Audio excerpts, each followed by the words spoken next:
Hey guys, so one thing I've noticed in a ton of Pug Weekly 15 keys is that these groups almost never make an effort to play around the group's cooldowns, which ends up making the run much slower, much more difficult, and generally also makes it much less fun for everyone involved. Most of the time, when DPS players will try to pull extra mobs for the tank or complain about the tank pulling too slowly, the real complaint is really that the group is not playing around cooldowns enough. That annoying fire mage that you pugged that keeps complaining about small pulls doesn't actually mind playing small packs of 2 or 3 mobs. They really just mind if combustion comes off cooldown and the next minute and a half are nothing but 2 mob pulls.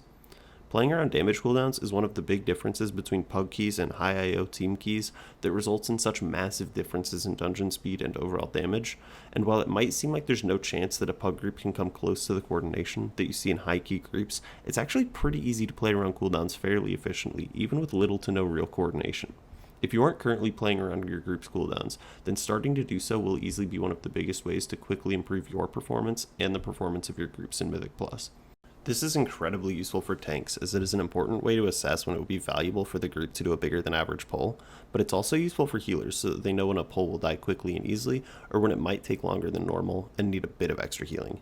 It is even valuable for DPS players so that you don't waste value from your cooldowns by overlapping with someone else's cooldowns on a pull that will die quickly before you can effectively get damage from your cooldowns. I'm sure every DPS knows the feeling of pressing all of their buttons on a pack in the Mist's Maze, only to have the entire pack get annihilated in seconds by a Fire Mage or an Elemental Shaman. In order to play around your group's cooldowns, you're going to want to use an add-on such as Omni CD, Method Raid Tools, or a weak aura pack such as Zen Tracker. Right now, the most common tool for tracking group cooldowns in Mythic Plus is the add-on Omni CD, and I would highly recommend it for anyone interested in Mythic Plus. So once you have a tool for keeping track of your group's cooldowns, it's important to know which cooldowns you actually want to track. A common mistake people make when they start tracking cooldowns is they just track everything and think they're going to be able to pay attention to all of it, but tracking too many cooldowns just becomes information overload, and you end up not actually paying attention to any of it, so the best plan is to start with only the most important cooldowns, and then add to that as needed. Sometimes in pug keys, it can feel like relying on players to be good enough to handle crazy big pulls is a bit too risky, and you just want to go one pack at a time. And while this is very inefficient, it's still totally reasonable to expect to time weekly pug 15s by doing this. But also, just because you're pulling one pack at a time, this doesn't mean that it's not valuable to pay attention to your group's damage cooldowns and make changes accordingly. One good example of this is right after you take the first Angel in Spires of Ascension. You'll probably have just finished doing a fairly large pull, followed by a small pull of 3 mobs. Now as you fly across on the Angel, you're faced with a Tormented Lieutenant and a fairly large trash pull in front of the first boss. If your group has damage cooldowns ready and you pull the Tormented mob first, then your DPS will sit on their cooldowns for a full 45 seconds to 1.5 minutes while you kill the Tormented mob, then cool down the pack and kill it very quickly, then probably won't have damage on pull on the boss. In the worst case scenario, Lust will also be used on pull on the boss before people have cooldowns back up.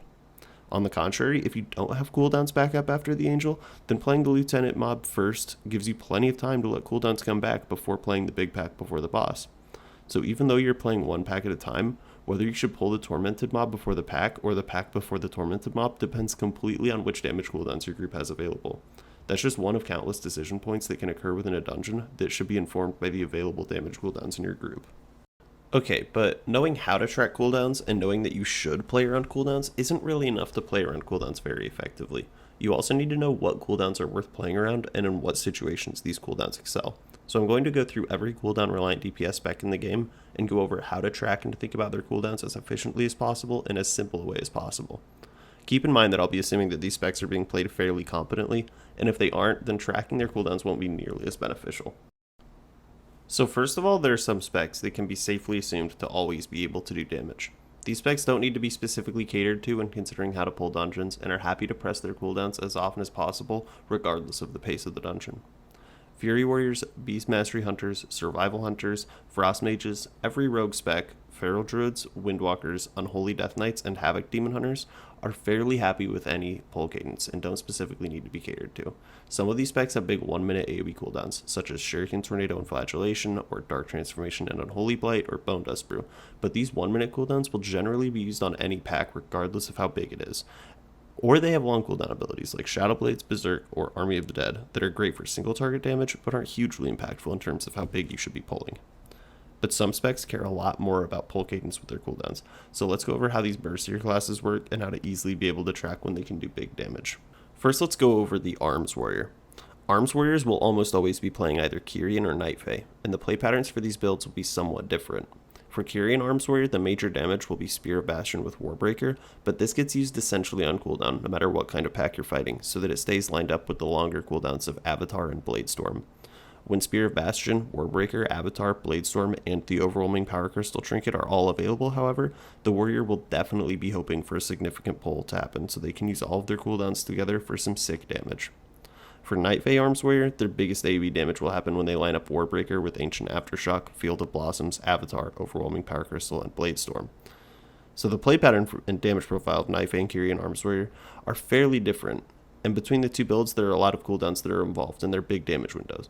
But for either build, if Avatar is available, that means they should be ready to do their big damage windows. This is the reason that I recommend just tracking Avatar in order to know when an Arms Warrior is ready to do big damage. Marksmanship Hunters, similar to Arms Warrior, will either be playing Kyrian or Night Fae, and with similar play patterns. Kyrian Hunters will generally be lining up Resonating Arrow, Volley, and Double Tap every minute, with True Shot being added on every second set of cooldowns. They might hold their cooldowns when they have everything available, but the cooldown set in between True Shots will almost always just be set immediately on cooldown to avoid desyncing them from True Shot. For Night Fae Marksman Hunters, they'll also be volleying and double tapping every minute, but their huge AoE burst damage occurs every 2 minutes when they can use their volley and double tap with True Shot and Wild Spirits. So these builds again have different play patterns, but again, you will be able to easily tell when they have damage available for big AoE damage by simply keeping track of their True Shot cooldown. Now Arcane Mage.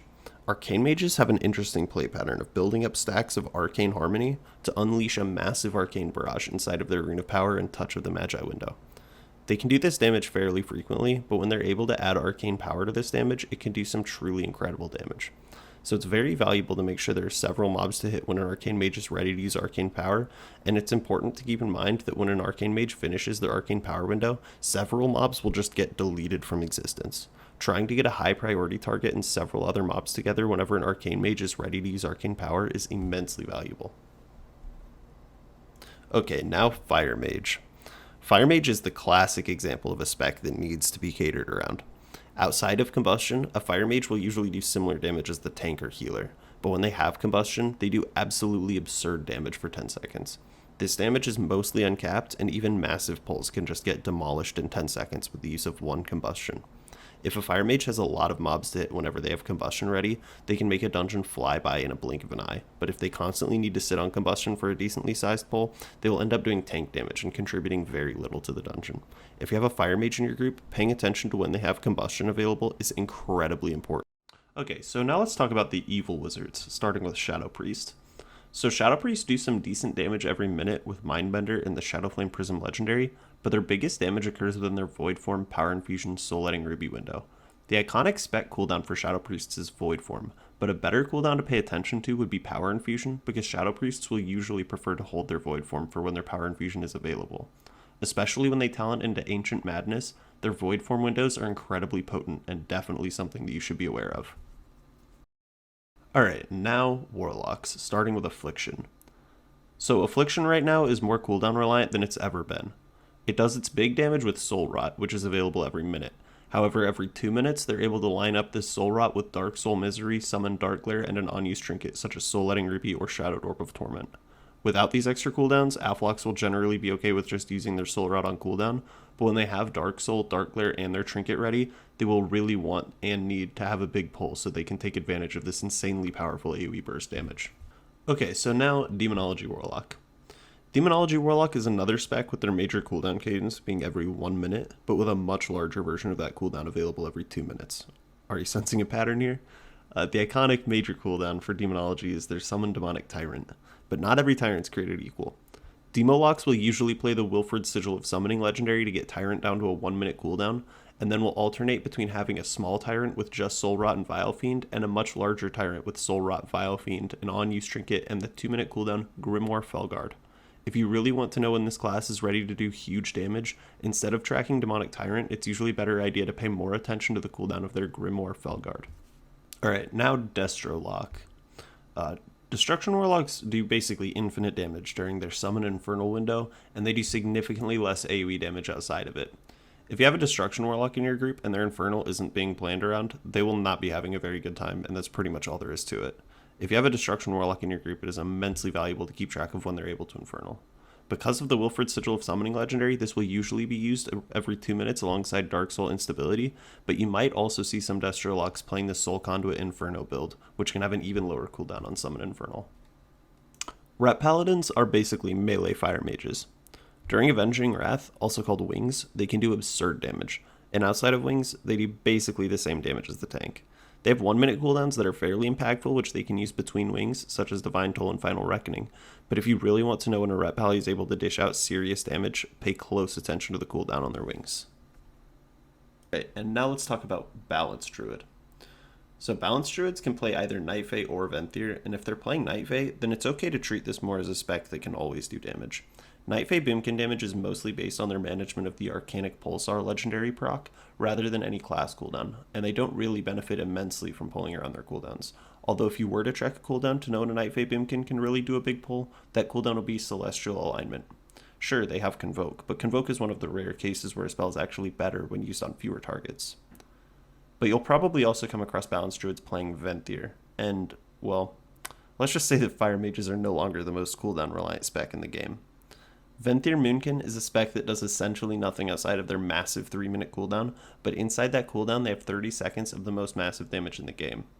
It's absolutely crucial when you have a Venthyr Balanced Druid in your group that you pay close attention to their cooldowns, because when they're inside of their cooldowns, they're like adding 3 extra DPSers to your group. But it's also important because when they're outside of cooldowns, it's like you're only playing with 2 DPS in your group.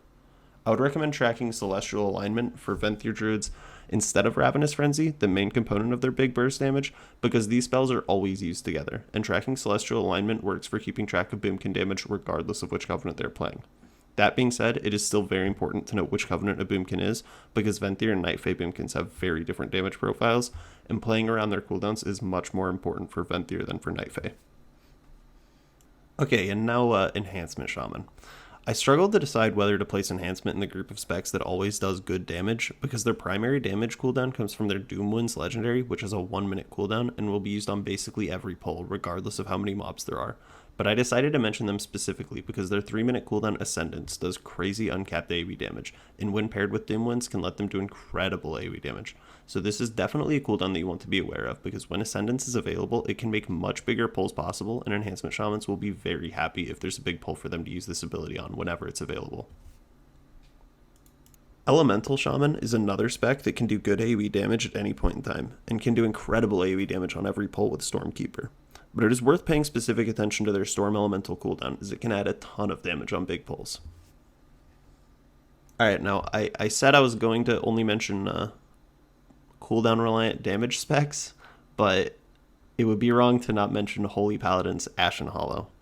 Even though it isn't technically a damage spec, if you have a Venthyr Holy Paladin in your group, it is very valuable to pay attention to the cooldown of their Ashen Hollow.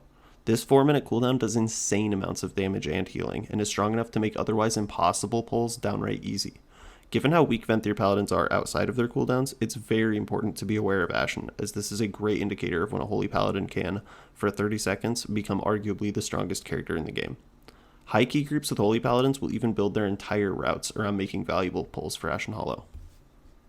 So these cooldowns, Avatar, True Shot, Arcane Power, Combustion, Power Infusion, Dark Soul Misery, Grimoire Felguard, Summon Infernal, Avenging Wrath, Celestial Alignment, Ascendance, Storm Elemental, and Ashen Hollow form the backbone of your group in Mythic Plus, and the biggest difference between good groups and bad weekly pugs is how effectively they plan around how they will use these cooldowns. Pulling around them to maximize their value and rotating them effectively would, for almost all players in the game, be the biggest improvement in their performance in Mythic Plus, and makes it much easier to succeed in even the hardest dungeons. Tracking them and planning around them effectively is an absolute game changer that every Mythic Plus player should try to emphasize as much as possible.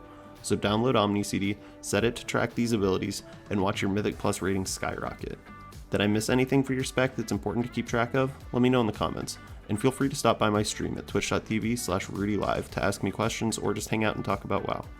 If you liked this video or found it useful, please leave a like and subscribe. Thanks for watching my video, and I'll see you again next time. Oh, and another good ability to track is any mage's alter time, just so you can flame them for never pressing it.